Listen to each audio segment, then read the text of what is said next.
নমস্কার বন্ধুরা, কেমন আছেন সবাই? আশা করছি ভালো আছেন। আমি আবার ফিরে এসেছি আপনাদের মাঝে নতুন একটি ভিডিও নিয়ে আমার ইউটিউব চ্যানেলে।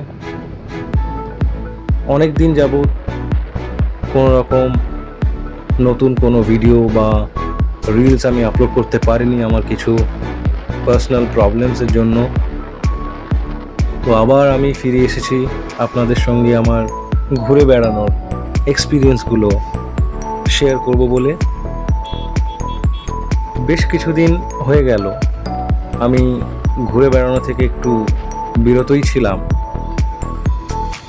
কিন্তু ঘুরে বেড়ানোর যে টান আমাকে আটকে রাখতে পারেনি আর বেশি দিন। তাই আবার আমি আমার বাহনটিকে নিয়ে বেরিয়ে পড়েছিলাম একটি নতুন জায়গার উদ্দেশ্যে। কিন্তু তার আগে আমি আপনাদের কাছে একটি প্রশ্ন করতে চাই। আমরা কি সবাই শহরের প্রতিদিনের কোলাহল থেকে মুক্তি পেতে চাই? অবশ্যই চাই। অনেকেই ভাবি দূরে কোথাও গেলে অনেক সময়ের প্রয়োজন। কিন্তু আজ আমি আপনাদের এমন এক জায়গার কথা বলবো যা কলকাতার খুব কাছেই, অথচ এক অন্য জগতের অনুভূতি দেয়। জায়গাটির নাম আন্দুলপোতা। উত্তর চব্বিশ পরগনার বাগদা মহকুমায় অবস্থিত এই ছোট্ট গ্রামটি বর্তমানে পর্যটকদের কাছে, বিশেষ করে যারা অফবিট জায়গা পছন্দ করেন তাদের কাছে খুব প্রিয় হয়ে উঠেছে। তাই দেরি না করে আমি আর আমার এক বন্ধু মিলে গত রবিবার বেরিয়ে পড়েছিলাম এই জায়গাটি এক্সপ্লোর করব বলে। শহরের কোলাহল ভিড়ভাট্টা পেরিয়ে আমরা পৌঁছে গিয়েছিলাম অবশেষে আন্দুলপোতা গ্রামে।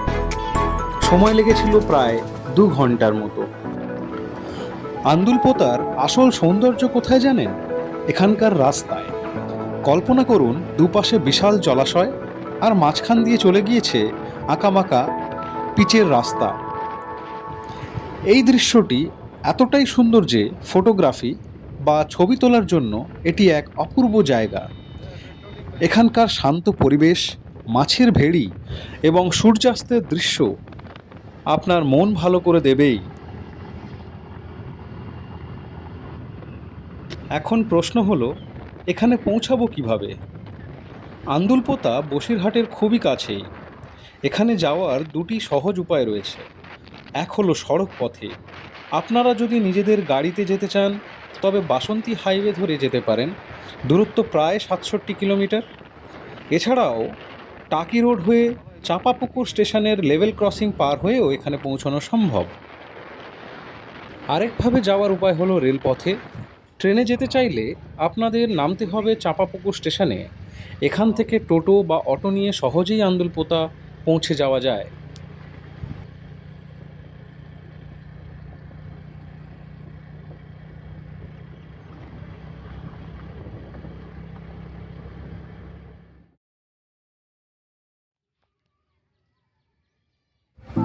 শহরের ব্যস্ত জীবন থেকে একদিনের ছুটির জন্য এটি একদম আদর্শ জায়গা। পরিবারের সঙ্গে পিকনিক হোক কিংবা বিকেলের সূর্যাস্ত উপভোগ, সব কিছুর জন্যই আন্দুলপোতা দারুণ।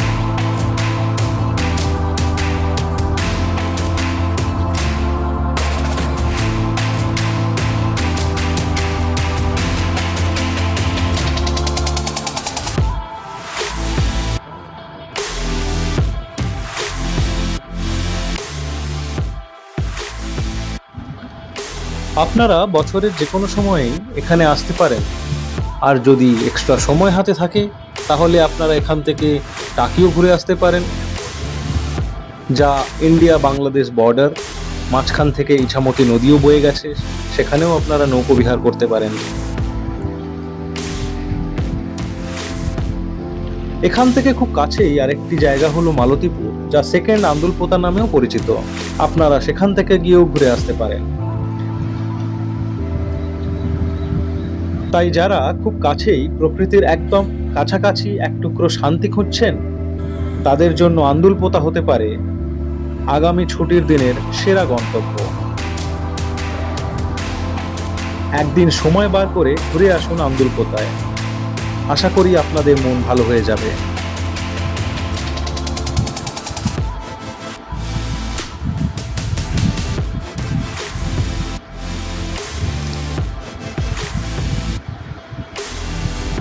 ধন্যবাদ সবাইকে, আমার সাথে থাকবেন আগামী ভিডিওর জন্য।